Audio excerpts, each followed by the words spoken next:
দাম দাম ফায়ার শুরু করে দিই।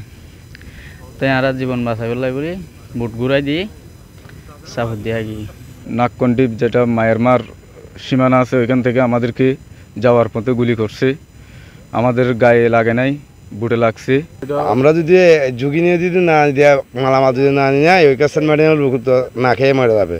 আর যাই দিয়ে সেন্ট মারিনের দিচ্ছে মালামাল লইরে তো যাই দিয়ে দূর মাঝে আর নাককন্ডি আর উজু 10টা 10:30 ক্যারি 10:30 বাজে দাম দাম ফায়ার শুরু করে দিই।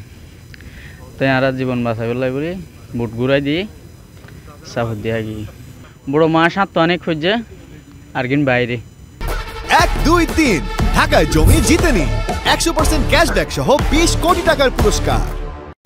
অনুমতি দিয়ে আনলা গিয়ে দিই আর অনুমতি ছাড়া যায় না হারে।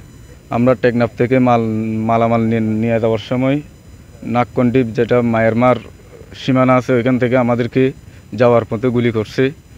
আমাদের গায়ে লাগে নাই, বুটে লাগছে। তারপর আমরা ওইখান থেকে বুট ব্যাক করে শাহফড়িঘাটে ল্যান্ড করছি। প্রশাসন, কোস্টগার্ড জানে, বিজিবি জানে, সব বাহিনী জানে।